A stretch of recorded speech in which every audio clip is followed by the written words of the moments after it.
right, everyone, welcome back to another episode of Around the Lumberyard podcast. I am Chris Mickelson along with Kannon Wynkoop joining me today. We're sitting here talking about the first half champions of the Northwest Division, the LumberKings. Kannon, how are we feeling on this afternoon? You know what, I'm great, Chris, making my debut. I'm typically behind the computer. That's where you'll find me on game days, running your PLN. So to all my frequent PLN viewers, we appreciate you. I would not have a job if it wasn't for you.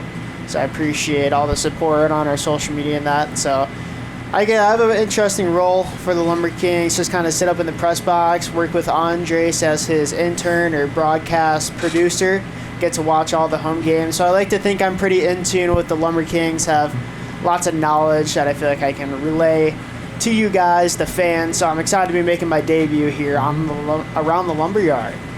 We are glad to have you here. You provide the sights to all the sounds we have here at the ballpark. I do. It's a great thing. You do great work. I'm not just pulling your chain here. LumberKings, with that being said, we had a great week. We did. Once again, if only somebody on the previous episode predicted the week we would have had. Only if. Let's do this. What do you predict our next couple of games? What's our record for the next couple of games? We do have a doubleheader, so let's count. We got 1, 2, 3, 4, 5, 6 games coming up. Where do you see our number after that? I'm gonna say 4-2. 4-2. I'm gonna go 5-1. I'll take it. But again, this team feels different. Yep. So I'd like to see some fireworks on the field and after the game. But I think we go 5-1. Yes, that's right. Andres, 5-1 prediction. I went 4-2. Andres went 5-1. It was a great week. We played fantastic baseball all week long. Just the offense was clicking on all cylinders. What else can be said about it? Yeah, I thought it was funny too. Nate mentioned it while he was calling the broadcast today. He mentioned it was like a fashion week for us because our first game was Friday, July 4th, where you come out in the flag, USA jerseys. Mm-hmm. Then that Saturday we came out as the Shad Flies. Then Sunday today we came out as the Elotes. So not once were we the LumberKings really this week, but it was very successful. Winning, obviously, on the 4th, 13-6. One of the biggest crowds we had this year always. The game everybody looks forward to, packed stand. So we beat the Burlington Bees 13-6 on the 4th. And the 5th, we take on the Normal Corn Belters. We beat them 5-1. And then closed it out today here with the run rule in 8 innings, 12-2. So a great weekend. It wasn't the sunniest at times, kind of a bit surprising that we managed to get all 3 of those games in because it certainly did not look like it, especially yesterday with that game being delayed for around 2 hours. But very successful, rather with the rain or sunshine. We had some nervous employees here at the ballpark, to say the least, I being one of them. Even this morning, at that time of recording on Sunday afternoon, very, iffy weather to start. It turned out to be a bright, sunny, humid day. There's something about Sundays here at Nelson Corp Field. I feel like we mercy rule everyone. Yeah. Or we've been mercy ruled once on a Sunday, but I don't know. I feel like we haven't I could be wrong. We haven't played a full 9-inning game at Nelson Corp Field on a Sunday in a while. And I did get the note that we are 10-3 since 2021 with joining the Prospect League as the Elotes. Which would be Sundays, and that's including playoffs. So we're very successful put on the Elote gear. Yeah, I'm not sure if you can really contribute that to anything necessarily. I would do here, I thought it was interesting when Olivia, the other media intern, first got hired. The only thing she really knew about the LumberKings is that we had our Elote jerseys. That was like the one main point that she knew. So a lot of fans from out of town, they see our unique bright pink jerseys with the hats, and that's what they kind of correlate us to. So I think, and we always have good crowds on Sundays. That's a known thing too. So we typically play better at it. But hey, I don't know if the players are more fired up to put on the Elote jersey or what it is. But yeah, 10-3 going back to I believe that was through 2021 since we joined the Prospect League. That's pretty outstanding. Yeah, that's the biggest question I get. Why are we? I thought we were the LumberKings. Which team are we? I get that a lot. I said, no, these are Sunday gear, Copa Day. Maybe it's day baseball. I don't know. There's something about it going 10-3 since 2021. However, that also puts us, we already won the first half, as we talked about earlier, being the Northwest Division champions, hosting a playoff right here at Nelson Corp Field August 1st. Tickets are on sale now. Feel free to hop on our website, LumberKings.com. I'm sure you can find all the information for playoff tickets. And also now here in the second half, 6-3, first in the division again to start the second half. So going 5-1 this week puts us at 6-3. Again, just as we thought was going to happen last week when we start broadcast on this episode, or the previous episode, excuse me. We are now 6-3, moving forward into the All-Star break. Yeah, so the first team in the second half with 6 wins, currently standing at 24 wins overall. The only team at 24 is a couple teams close behind us. But yeah, we're kind of running away with this division here between the Bees, Illinois Valley Pistol Shrimp, and Quincy.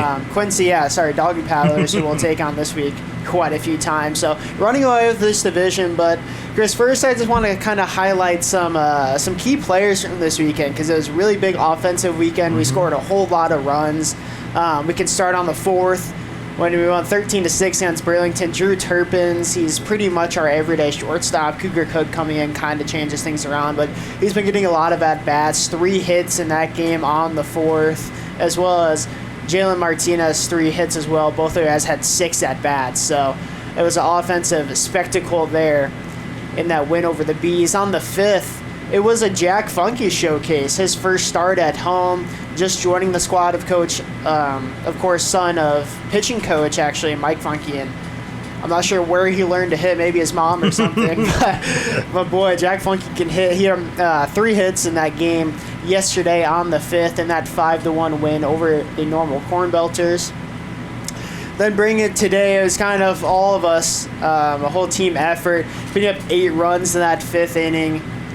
Just an all-around great performance. Want to highlight Will Schufrieder. He went 5 innings, 5 hits, giving up 2 earned runs, only 3 walks, 3 Ks. So he was really good today, and that kind of set the tone for this offense. It was a pitcher's duel early before he ended up putting 8 in that bottom of the 5th. But such a great overall weekend, and yeah, really puts us towards that All-Star break for a couple days off to get the boys rejuvenated and continue to their second half run. And you would think 8 runs at time recording on a Sunday would be the high mark for an inning. It certainly was not. Not even close. Record-setting 12 on the 4th of July. And I believe it was the 5th inning. Was it the 5th or 6th? I'm not 100% sure. Forgive me, everyone. Bottom of the 5th. Bottom of the 5th. Massive inning. 12 runs. I mean, it was one of those throwing the towel, Burlington, because you were just, after like 6 or 7, you're thinking, okay, we got to get out of this. It just kept on going. It kept on going. I believe they went through at least 2 or 3 pitching changes that inning. But it was absolutely brutal for Burlington if you're a Burlington fan. But great for us Lumber King fans. We had a blast. But we had a big inning again today, 8-run inning at time of recording, that is. Yeah, that's kind of been the motto of the Lumber Kings team, right? Is a lot of comebacks due to these chunk innings. It's the crooked numbers. I feel like almost every game you get your 4 or 5-run innings, and I think that's a big contributor why we're 24-10 and at the point we are. It's just because this offense. We were down in that game on the 4th is a great example. The Burlington Beast came out and scored 4 in the top of the 1st. And all the fans, I think, were a little shocked just because of all the success we've had. But them coming out, scoring 4, and then we ended up responding kind of with 1 in the bottom of the 1st just to put something across. But having that chunk inning, man, you never know when it's going to come against this Lumber Kings team, but it comes frequently. A lot of games this year. I don't know if I don't have the metrics for it, but I can't vouch for anything. But the second time through an order, it just feels like that's when they just start hitting their stride. They got to look at the pitcher. Because again, Sunday I don't think we got a hit until the 3rd inning, 4th inning. Yeah, 4th inning, I believe. And then that 8-run inning happened and kind of just got the ball rolling. You mentioned the All-Star break. We are sending 5 of our guys to the All-Star game up over in Springfield. 2 infielders, 3 pitchers. So Sam Weezy and Drew Turpins. And then the pitchers of Nick Baffa, J.C. Dermody, and Peyton Hodges. Congratulations to all 5 of those guys. What an honor that is to go to the All-Star game and all the events going on. You got the Prospect League alumni game, the home run derby with our very own Andres Tejeda calling it. Can't wait to listen to you, Andres. Hope you've been practicing your home run calls. But yeah, that game is on Tuesday, July 8th in Springfield. Hopefully all 5 of our guys. And they all are 5 deserving. I believe you said you have you have the numbers pulled up there if you want to break us down. Yeah, absolutely. I mean, first and foremost, our all-star broadcaster, Andres Tejeda, you mentioned it, but him getting called the Home Run Derby is certainly cool, and for Clinton, and representing, as well as I heard today, we just found out Louis the Lumber King will be in town. Making the trek. Yeah, Louis going to be in our state's capital. Look out. He might cause some mischief out there. But yeah, looking at some stats of these guys, our 2 offensive players, Sam Weezy, the first baseman, Drew Turpin's the middle infielder. Sam Weezy to start. He's hitting .325 in this first half to start the year. 20 RBIs, .898 OPS. So that guy's been automatic.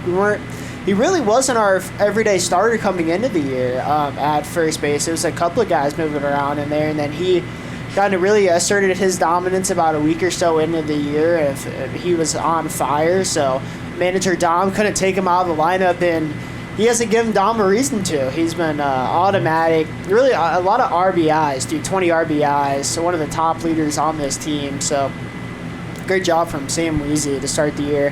Another guy offensively, Drew Turpin. How about a .384 average with a .900 OPS? And that doesn't even mention his defensive capabilities. Mm-hmm. He is pretty much our everyday shortstop, and he's got a really good glove out there. A vacuum. Absolutely. Yeah, he has so much range, too. Just a great player overall and a really good kid. Moving on to the pitching staff, Nick Baffa, the right-handed pitcher. He's got a 4.32 ERA, 132 WHIP. He's been really good out of the bullpen. He's kind of this bullpen guy who gets 3 to 4 innings per every time he comes in. So typically in the middle half of the game, that middle reliever type role where he shuts down an order. Like you mentioned it, teams and their second time through, it can be such a big difference, and teams really can jump on you. So Baffa coming in that slot and shutting teams down is stopper. Huge. Absolutely. J.C. Dermody, who is our opening day starter, he's your heavy-duty starter. Probably if you're looking at it, had to assign a postseason starter right now, you give it to J.C. Kind of reminds you of Ian DePasquale last year, where he's that just shut down starter. He had 18 2/3 innings this year so far, 3.86 ERA, 150 WHIP, and 17 Ks in 18 2/3 is very good, averaging almost 1 strikeout per inning. As well as another reliever, Peyton Hodges, 16 1/3 innings, 2.76 ERA. 1.35 WHIP and 17 strikeouts in those 16 innings. So 3 pitchers and 2 of our offensive players. So all around, just a great showing from the LumberKings. Just to kind of show you around the other side of our division, some notable names that we might know. Of course, Jimmy Koza from the Doggy Paddlers, Wandel Campana, a fellow leatherneck of mine at Western Illinois. Got to watch him a lot this year. That dude's a stud. And Jake Murda, the catcher for the Doggy Paddlers, he's really good behind the dish. For the Pistol Shrimp, they got 2 guys, James Love and Tyler Desklowitz, the right-handed pitcher. James Love, one of their main infielders, who plays a lot for them. We've seen a lot of that guy.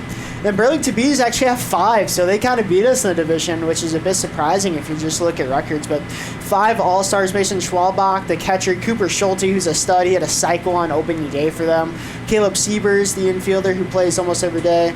That's their middle infield duo, is Cooper Schulte and Caleb Siebers, shortstop, second base. So really good for them. Then they had a couple pitchers, Braden Sunken and Kalen Clarkson. So good job on the Bees. They're fighting for that second half, just a game behind. So it's really a tight race. So we'll come to Nelson Corp Field and face us. But yeah, winding down, a lot of all-stars in the division. The road through this Northwest Division will come through Nelson Corp Field. Absolutely. As it should. I mean, we all have to say it, right? As LumberKing fans, first and foremost, aside from just working for the ballpark and for the LumberKings and the organization, we're fans first. That's why we sit here and talk about it. We wouldn't be doing this if we weren't fans. We want to see, like we said, on those playoff games on August 1st, come out, get those tickets, be as loud as I've been asking for a couple weeks now. Please just be as loud and crazy as possible. Let's get this place loud and rocking on August 1st. Last year we did. I mean, returning this year to our team, All-Star last year, Jalen Martinez having. He was an All-Star for us last year, and he is back. So that's always good to have a returning guy. Brings a little veteran presence, if you could say veteran presence in a prospect league. I also want to give a quick shout out to a former Lumber King, Ketel Marte, for the Arizona Diamondbacks, Major League Baseball, making his third career All-Star appearance, all as a starter, 2019, and now back-to-back years, 24 and 25. Congratulations to Ketel Marte. Absolutely. If you don't have his bobblehead, you can get his bobblehead in our souvenir store.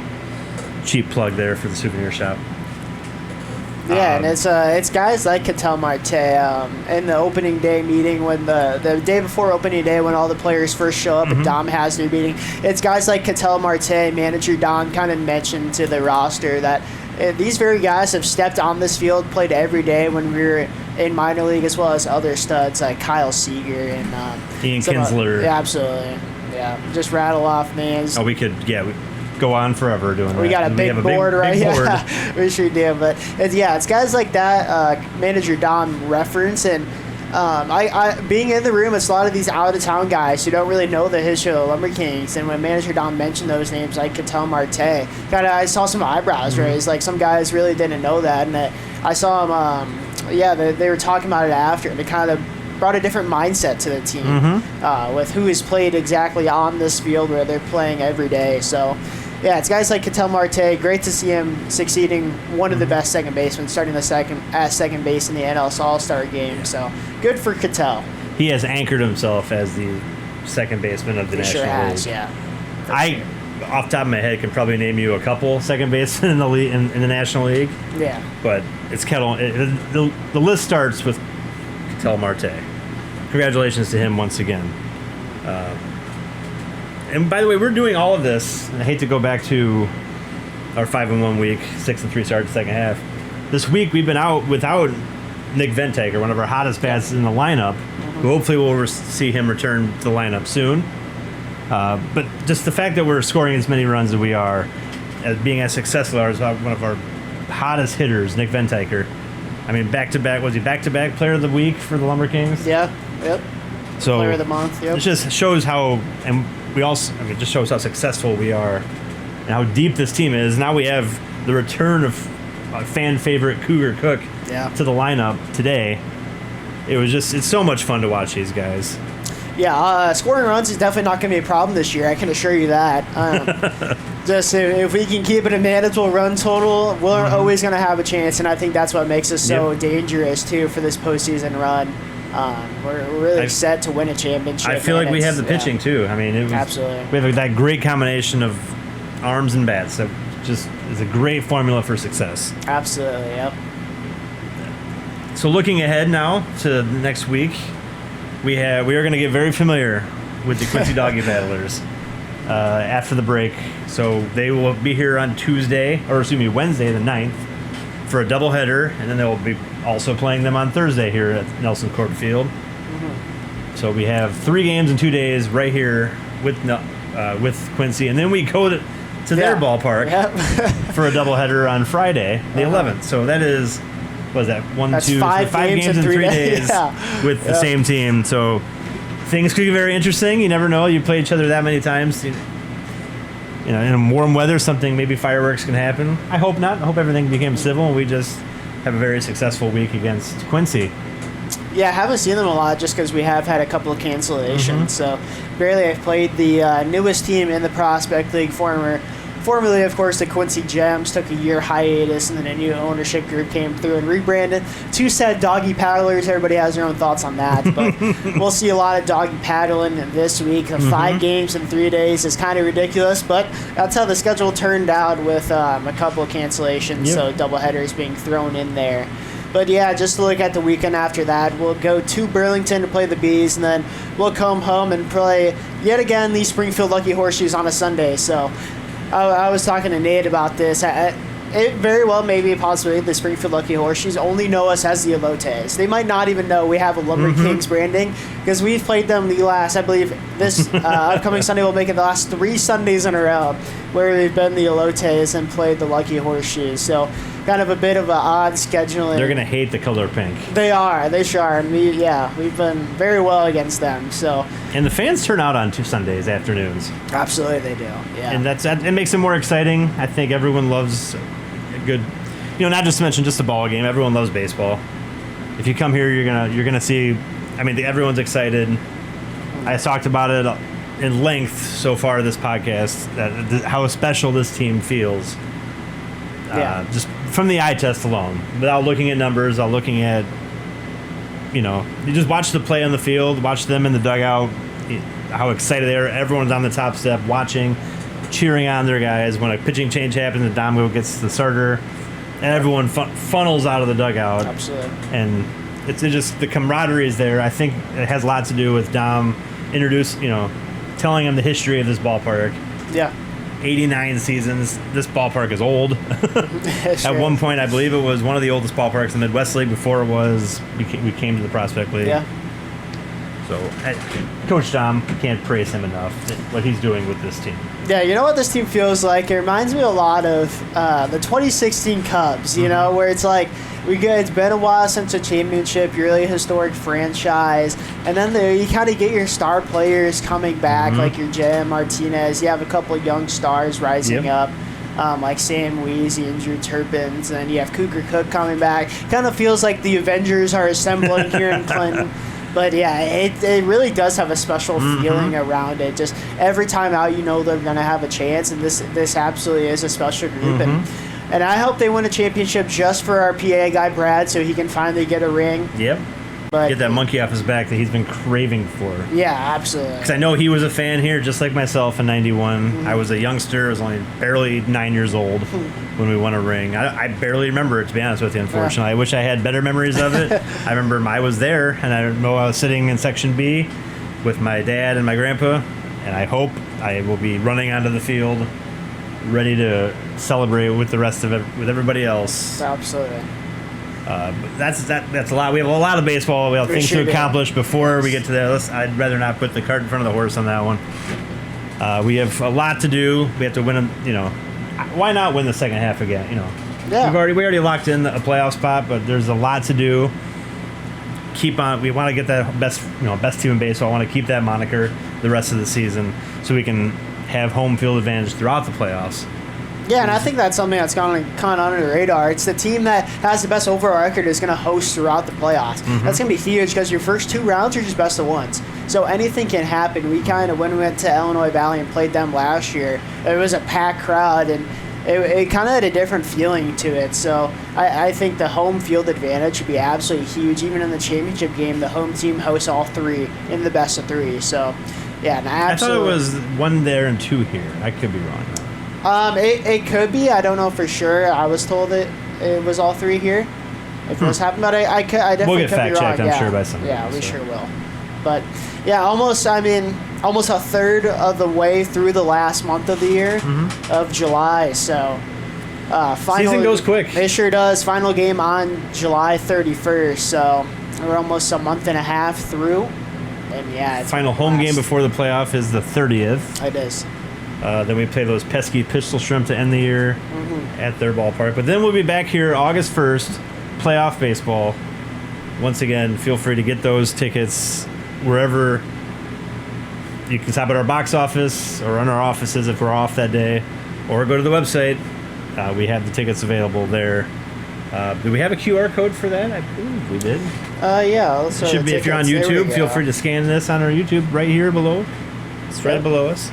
There you go. Also, we have a golf outing coming up on July 14th, presented by Old Town Construction, I believe it is. Yep. $240 for a foursome, $60 for one person. Golf with baseball players, you can't really go wrong. It's gonna be there. Great, yeah. A lot of slices over the trees. Oh, sure. that's me. That's my job. Here, yep. I have to play to my slice. I usually line up very far left on the tee box. Yeah. Just so I hope that. I'm the same, and then randomly you'll hit that super straight one, and then it goes way left. So that usually would happen to me. Yeah. Well, we have a lot of baseball left. We have an exciting thing. We have a big week ahead of us. We still have 6. We do have 7 games this week, don't we? Even with off Tuesday at the All-Star game. Yep. because we have back-to-back two double headers this next week. Should be an exciting win. I don't see another reason why we can't win 5 to 6 games next week. Absolutely. I think that's the goal every time. You want to win a majority of your games throughout the stretch and try and hold on to the best record, and I think that'll do it if you win a majority. If you win your 4 or 5 games a week, that'll pretty much all it takes, unless some team goes on a historic run, but you can't do anything about that. We will control what we can control. Absolutely. Which is, I believe, something Coach Dom preaches, like every good coach should. Yeah. Control the controllables. But other than that, feel free to come out to the ballpark. We'd love to have you here. Again, scan that QR code that you see on your screen there, right about here. Or go to LumberKings.com/tickets. You should be able to get them there. For Kannon Wynkoop, I am Chris Mickelson. Thank you once again for joining us on Around the Lumberyard podcast. We will see you back here at the ballpark. Go LumberKings. Go Kings.